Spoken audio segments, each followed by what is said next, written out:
Ladies and gentlemen, welcome to another Bulletproof for BJJ podcast. Q&A for BJJ. You've got questions and we have some answers. Here it is. If you want to leave one, go to the website, bulletproofforbjj.com, click the podcast tab, record your voicemail. We'll feature that on a future episode. First one coming in, Heart from Bree. Hi, Joey and JT. My name is Bree. I'm calling from Allentown, Pennsylvania in the States. So shout out to 10th Planet Allentown. Oh, yeah. I am about a 7-month white belt, so pretty new. I have been binging the podcast and I've listened to almost all the old episodes. So my question is this.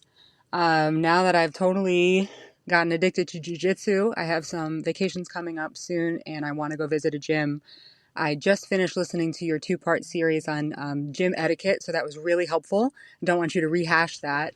But my question is, as a woman and a new woman, kind of fairly small, I want to go visit jiu-jitsu gyms like my friends have done, and I'm a little nervous about that, just kind of not knowing who I'm going to run into there. And, I know obviously you two are not women, but I wonder if you have any advice for a woman kind of heading into that space.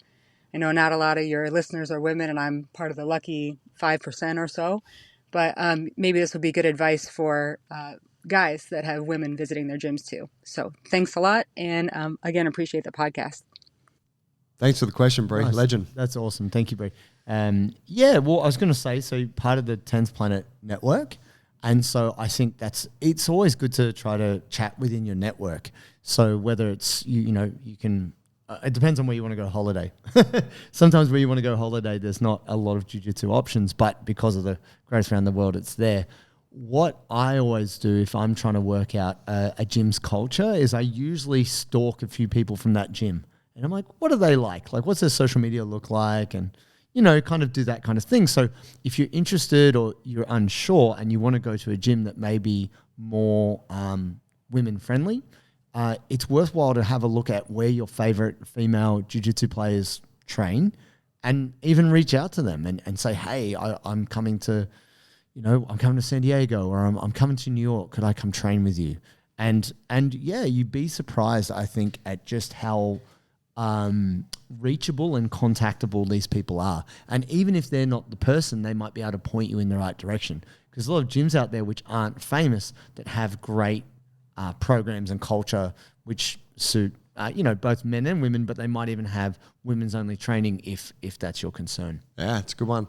I totally get your concern. Even for me, right, as a male, I get a little bit nervous going to a new gym. You're like, oh, what's this going to be like? And it's, so I can only imagine that's kind of amplified for yourself, Bree.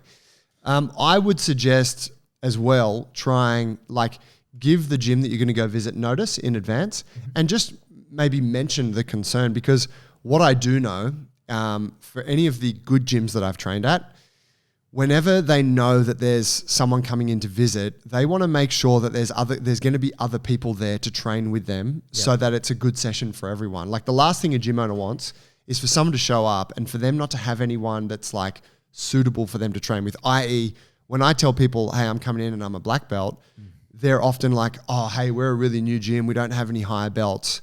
Right. Just letting you know, right? Because they want me to have a good time.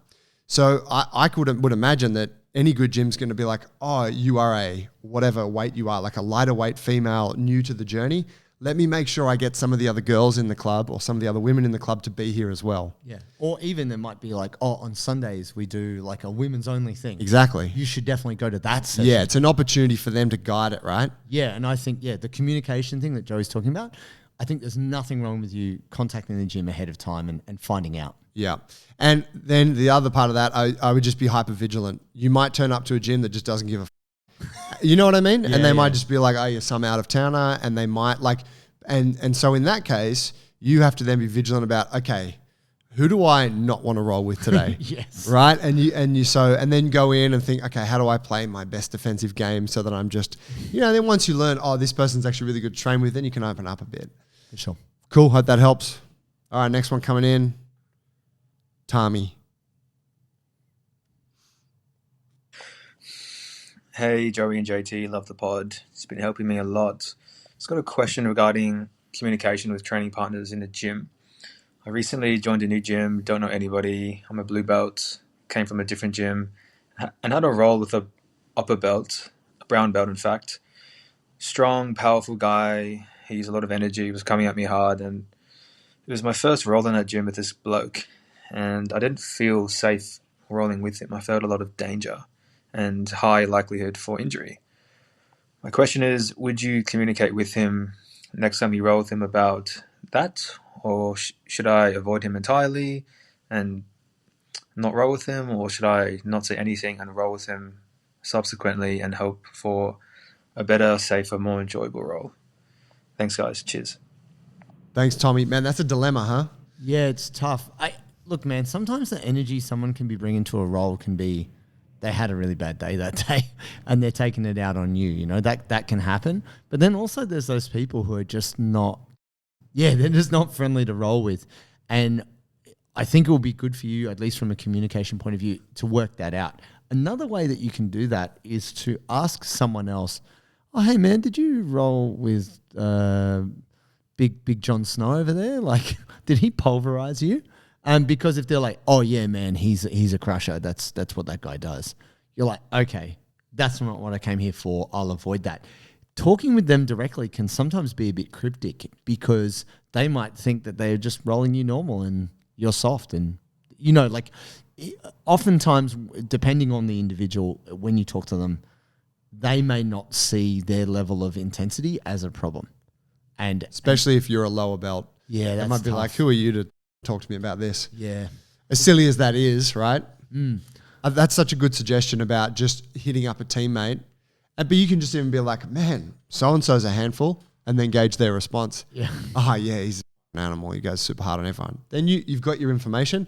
Okay, great. I'm not going to bother talking to so-and-so. I'm just either going to avoid them or I'm going to roll knowing what to expect. Yeah, for sure. And I think the other thing is to try not to take it too personally. Like if somebody's just really tough in roles and really doesn't care about who you are or your experience, you shouldn't take that personally. That's just a reflection of their lack of empathy or who they are. So I think oftentimes what can be confronting is you think, man, this person's picking on me. This person hates me. Like I haven't done anything wrong. When actually that's just not the case. You just got to kind of weather the storm if you do end up rolling with that person. And, you know, if you get to know them and you realize they have psychological weaknesses, maybe work on those and chip away at them. What you should consider as well, and this obviously may not be appropriate given whoever runs that place, but if the coach is, if the coach is cool coach, as I see it, you should be able to go to them and have that conversation with them. Hey, coach, I just want to check. Man, so-and-so was coming at me super hard. I felt a little bit uncomfortable, just felt like I was going to get injured. What's the deal there? And the coach should be able to go, man, I understand your concern. Yes, that person is like this, or, help you find a solution. Obviously, if you're at a gym, some gyms, as we know, coach doesn't talk to new people until they've been a member for 3 months. Yeah. That kind of thing, or, whatever the coach is kind of absent to that sort of discussion, then you're going to have to find another way around it. But if they are a cool coach, you should be able to have that chat with them. Yeah, and I don't think you should avoid having a conversation directly with a person, but I have tried that too with people who I thought I got on quite well with, and the response was actually quite negative, and they rolled me harder. I was like, whoa, okay. Yeah, and if I'm thinking back to when you were a blue belt as well, blue and and purple. a brown belt, it's very hard to have that conversation, isn't it? Yeah, this is the power and balance in jiu-jitsu, and really you've just got to look after yourself. Yep. Good luck, Tommy. All right, last one. Nick. Hey guys, just listened to the most recent episode about the most influential person in Jiu-Jitsu's history, and I wanted to offer the idea that potentially Count Koma or Mitsuyo Maeda is potentially the most influential person in Jiu-Jitsu's history, because without him teaching the Gracies in the first place, there may have never actually been another opportunity for them to learn judo to then develop jiu-jitsu. And then because of that, considering that Count Koma himself was taught by Jigoro Kano, technically isn't then Jigoro Kano the most influential person in jiu-jitsu's history? Thanks. Love the stuff. Keep it up. Nick, legend. Wow, good point. I can't disagree with most of those points. All I'd say is like my limited understanding of judo history and stuff like that, that originally jiu-jitsu was what was practiced by the samurai, as in hand-to-hand combat, which like when you didn't have a weapon. And so from my limited understanding, it sounds like you have quite an in-depth understanding of martial arts history, that jiu-jitsu actually came before judo.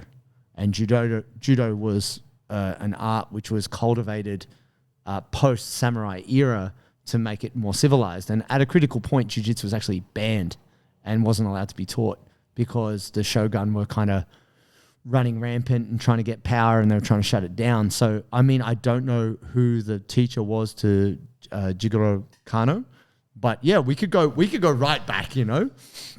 Well, this is where I find that proposition a tricky one, because, well, wouldn't it be Jigoro Kano's mother? Or, you know what I mean? But did she teach him the martial art? So here's where I think we have to make a definition. Is it influential, the most influential figure, or the most pivotal? Right. Because in that way you could say yes, Count Koma was maybe the most pivotal because he brought jiu-jitsu to Brazil, which was the spark that grew into Brazilian jiu-jitsu. Yes. Whereas your proposition that Uncle Dana is the most influential is that he has actually put it into the face of the most amount of people. Yeah. Now, I personally think that that's Joe Rogan, but do you know what I mean? And I think there's a difference between pivotal and influential there. Yeah, definitely. And look, we left out a lot of people. People got mad. People like, Did they? Yeah, in the comments, man. People like, how about Jorge and Gracie? He was the true guy to bring jiu-jitsu to America. It's like, all right, cool. Like, yeah, fully respect to all of the people who broke ground and really put jiu-jitsu out into the world, for sure. There are a lot of significant people in jiu-jitsu who didn't get mentioned.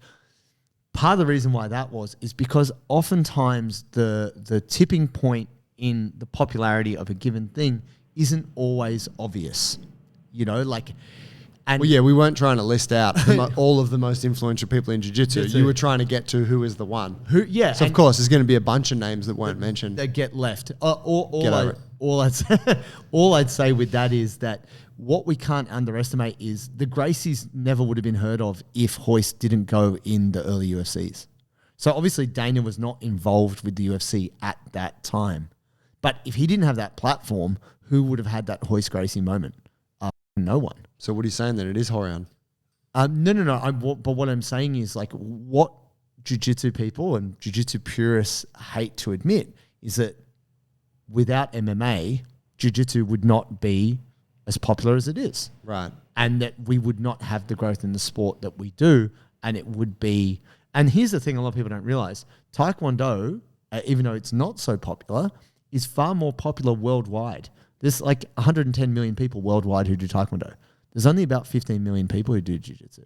We're still very niche, but because of the popularity of MMA and how it is, Jiu-Jitsu gets a lot of shine, and that's why people are trying it and talking about it. And I would say if we never got exposed to MMA in the form of the UFC and all of that, it would just still be some obscure martial art that no one gives a shit about. So... yeah, we can go well down the tree and look at the forefathers of the art, but I think you could definitely say without that media exposure, we wouldn't be having this conversation.